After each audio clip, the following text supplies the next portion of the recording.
uma história de superação que há milênios fascina pessoas do mundo inteiro.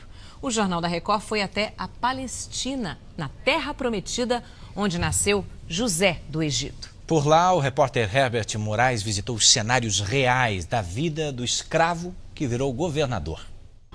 Seguir os passos de José, quase 4.000 anos depois da história narrada na Bíblia, é tarefa complicada até mesmo para os arqueólogos. A estrada que vai nos levar nessa viagem no tempo ainda é a mesma que era usada pelas caravanas há milênios. Agora a rota está asfaltada. Desde que José passou por aqui, muita coisa mudou. Outras continuam do mesmo jeito. As montanhas de pedras, as oliveiras, os pastores de ovelhas. Imagens bíblicas que mexem com a imaginação. Meu filho bem amado.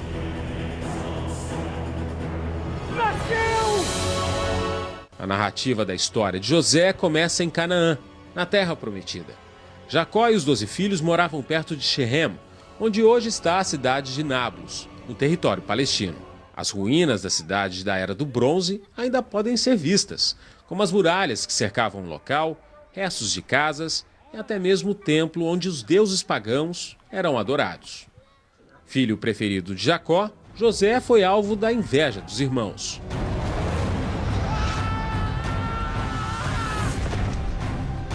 Aqui atrás de mim, nesse morro, estão as ruínas de Dotã, que há 4.000 anos era uma cidade importante dessa região.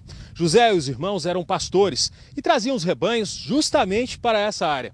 Foi aqui nesse poço que ele foi jogado pelos irmãos antes de ser vendido como escravo para mercadores que passavam por aqui, a caminho do Egito. A partir desse episódio, começa a saga de um dos maiores heróis da Bíblia.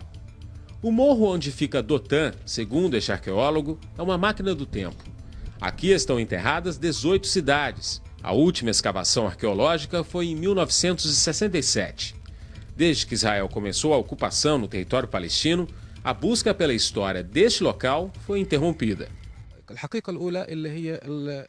Sabemos que este é o poço de José devido à descrição da Bíblia. Este é um local estratégico, bem na entrada da cidade. Explica.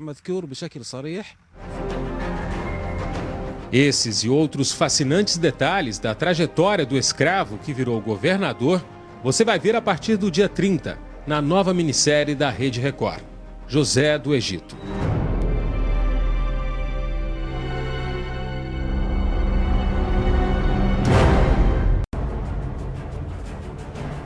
Há 3.600 anos, a terra dos faraós era a superpotência mundial. Caravanas cruzavam o Oriente Médio por uma região conhecida até hoje como Crescente Fértil, que englobava a Mesopotâmia e o Egito. A área ganhou esse nome porque tem o formato de lua crescente e é cortada por grandes rios como o Tigre, o Eufrates e o Nilo, que tornam os vales férteis. Foi uma dessas caravanas que levou José como escravo para o Egito. A trajetória será mostrada na nova minissérie da Rede Record, José do Egito, que estreia no próximo dia 30.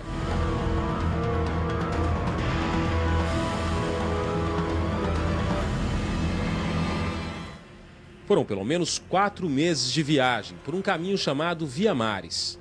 A caravana saiu de Dotã e percorreu a Galileia em direção ao sul. A rota existe até hoje. No século XII, uma espécie de pousada foi construída no caminho para receber os mercadores. Do lugar só restam ruínas e um poço que foi erguido para homenagear a história de José. A placa em árabe tem mais de 900 anos e indica que o filho de Jacó passou por aqui.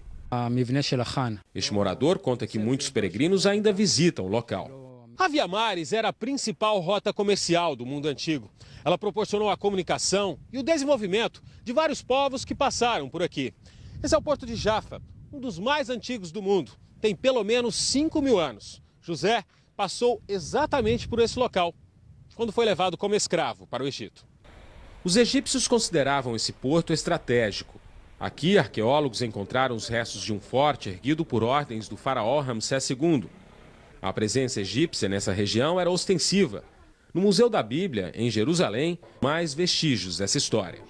Em exposição estão esses tabletes em cerâmica com hieroglifos contando a trajetória do escravo que virou governador.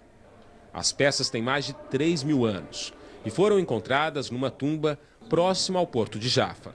O curador do museu diz que objetos assim são raros, principalmente os que contam histórias específicas, como a de José. Quem escreveu a narrativa de José sabia exatamente o que se passava no Egito daquela época. Os detalhes são verdadeiros e coincidem com os achados arqueológicos.